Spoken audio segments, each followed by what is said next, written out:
my God, what's going on with my hair? I'm sorry. It's just a look. What's it doing? I was about to say the opening. I'm sorry. My hair's decided to... You could have said that like 5 seconds before, or you know. No, why would I? Hello, freaks. Welcome to some more Doctor Who Watch Review, and this one's late. We were meant to talk about the War Machines for a little while. We watched this one a while ago now. Yeah, it's like weeks ago. I mean, good luck getting me to remember any of it. So I have watched it. This is my second time. This was my second time watching it. Can you leaning on me? Look, just because otherwise I'm here. Okay, come in. Aww, look at that, lovely. Your tiny little face. My tiny little head. Yeah. So. Squishing my head. Yeah. So basically, we talked about this one. No, we haven't talked about this one. God. We watched this one a while ago now. This is the second time I've watched this. So obviously, I remember this quite well. You've only watched this once, and it was a little while ago now. But I think you probably remember it. A couple of weeks ago. Yeah. But, yeah. I think you'll remember it. It'll be fine. It's fine. Mm-hmm. It's fine. Don't hit me around the head with it though. I wasn't going to. It's not near you. Okay. So, what did we think of this one then? It's a 4-parter. I really enjoyed it because we got to meet 2 new companions. Yeah, Ben and Polly. Yes, and I really liked them, but especially Polly. Yes, Polly's fun. Ben is an interesting case of sometimes he works and sometimes he doesn't for me. He can be kind of annoying, but he does work sometimes. They just have to sort of write him correctly, I think. Kind of similar to how Stephen is, if I'm honest. Yeah. So yeah, no. So Dodo departs in this one as well. I say depart. She sort of just vanishes after a while. Well, she gets mind controlled and then She goes to the countryside and then never comes back. She goes to the country. Do you know what this reminds me of? When they say, "Oh, the dog's gone to a farm to sort of," it's making me think play of happily. You'll never leave Royston Vasey. Yeah, no, it's making me think of Chi-Chi. What's that again? Friends. Oh. Yeah. So.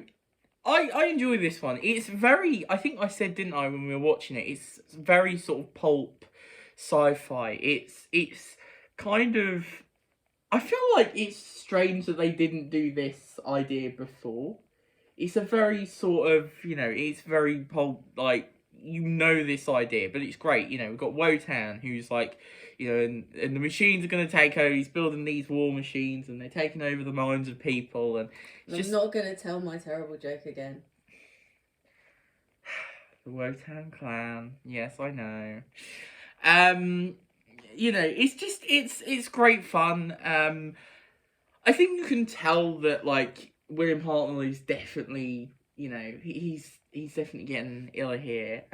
He's definitely iller than he has been, and he's struggling. I think you can tell.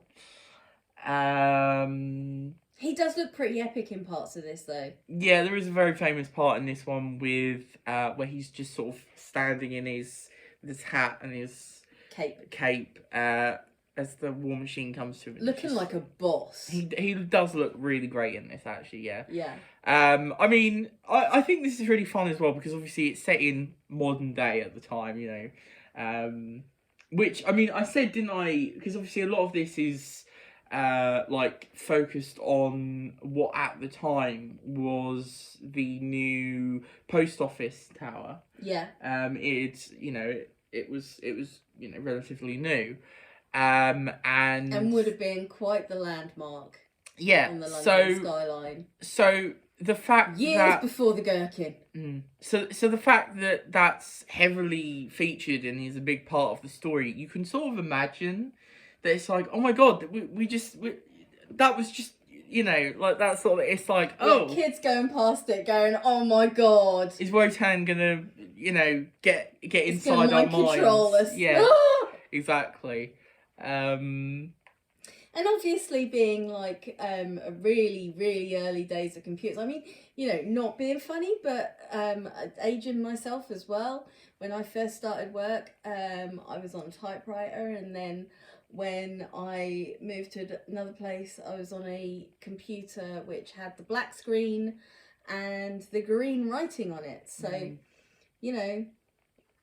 You've got to love the computers in here, though. I do love a big chunky computer. Yeah, with lots of flashing lights and stuff. Which there's never anything written on them ever. I think I've said this before, but you know, it's like, wow, you just know what these buttons do. I think I said this as well when we were watching it. It's interesting how it feels like back then in the future they thought everything was going to get bigger. Yes. And it's like everything has gotten smaller. And it's like, it's obvious really, because it's like you want it to be mobile. You want it to be easier to carry around rather than massive.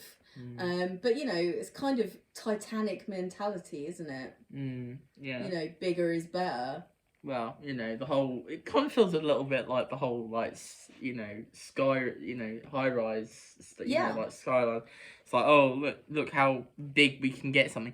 But yeah, it's a fun story. It really does sort of, it's an interesting one as well, because I think it, as a lot of people said, it feels like the sort of early seeding of some of the Third Doctor stuff. Like, this feels like it could have been a Third Doctor story. Yeah, definitely.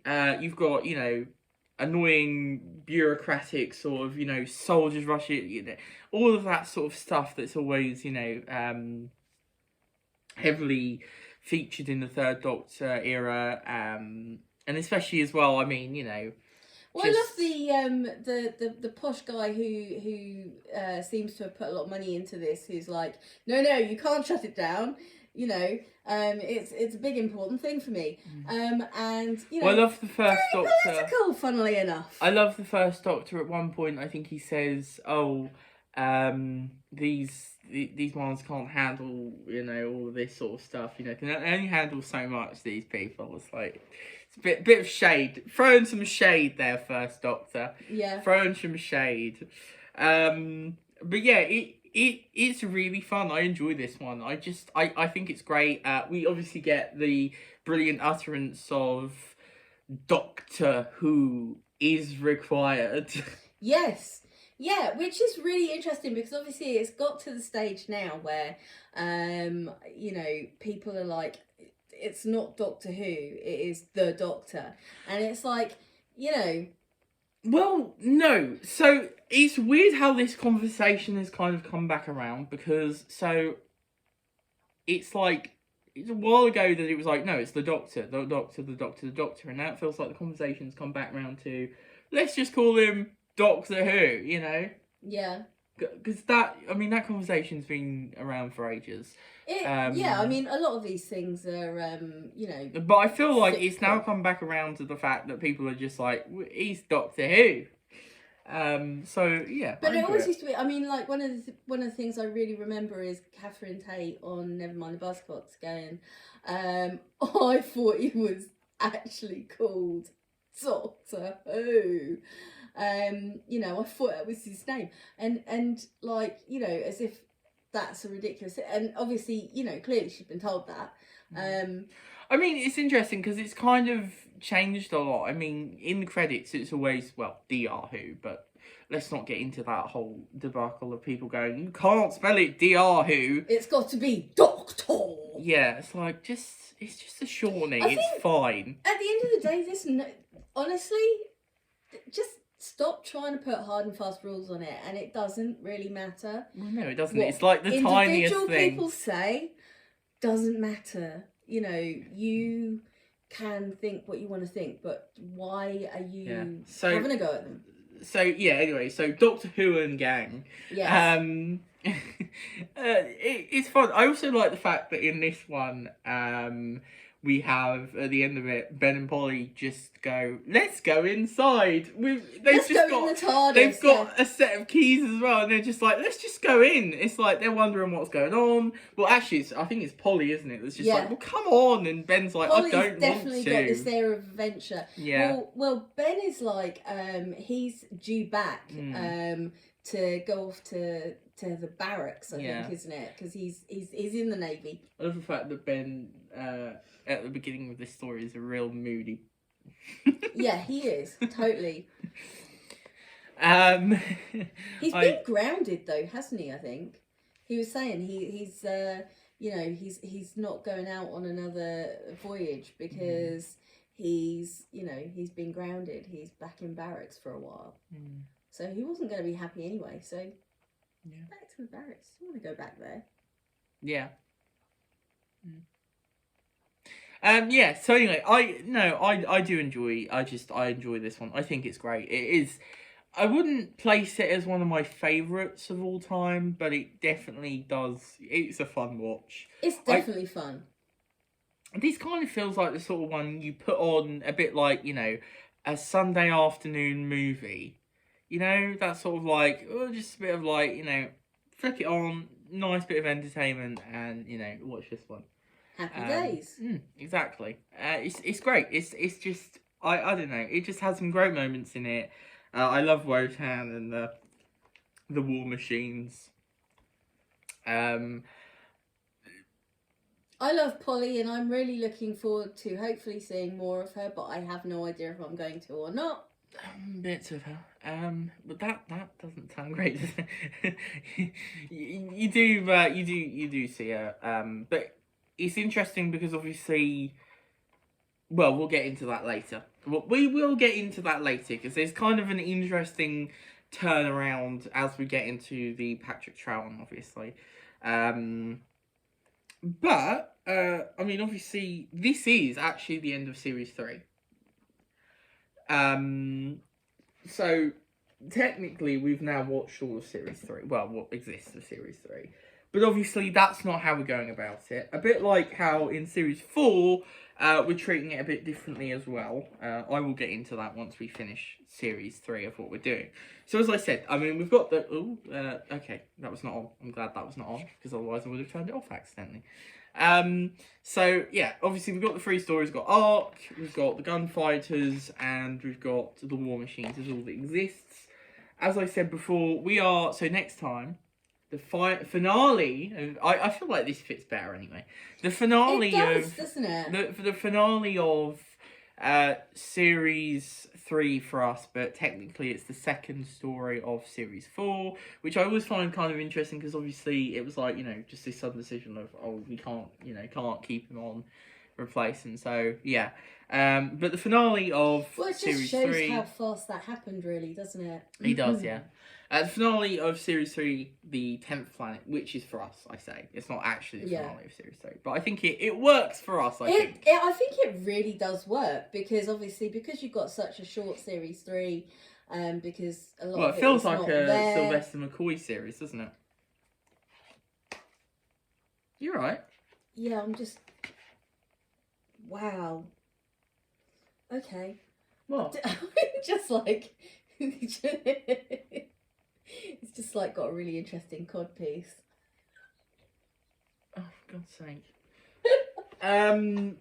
So yeah, obviously we'll move on to the 10th planet where, well, the Doctor takes ill.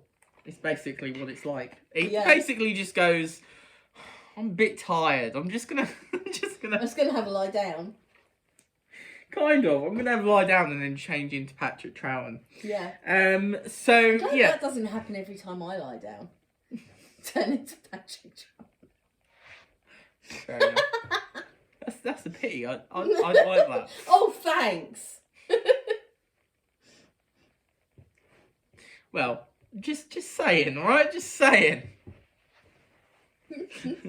But yeah, so yeah, we're gonna move on to the 10th planet, which I'm very excited to watch.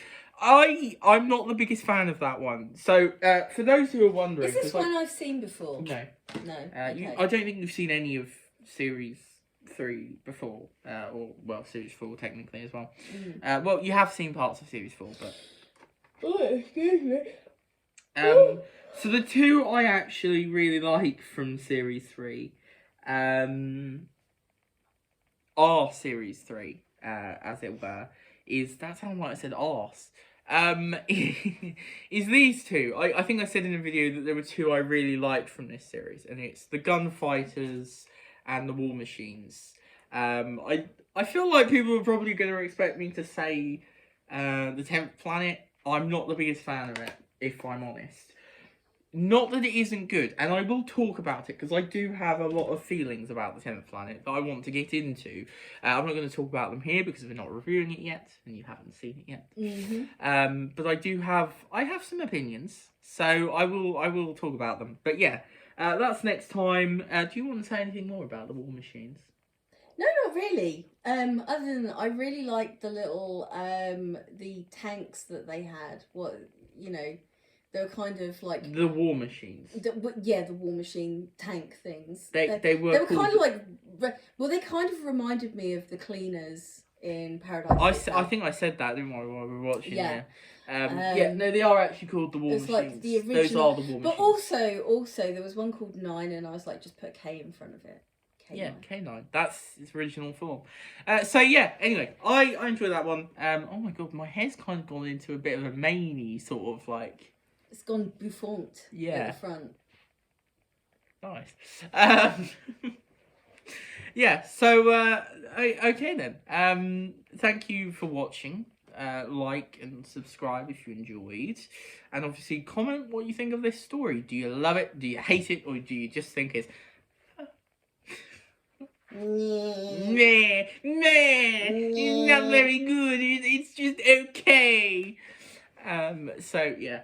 Mate, it's better than okay because Polly is excellent. And Ben's pretty good in it as well. So yeah. And also links in the description for podcast and Twitter, and I think that's all the guff I usually say. So we will see you. Well, I will see. I mean, you will see. See you around town or something. Okay, Okay, goodbye. Bye.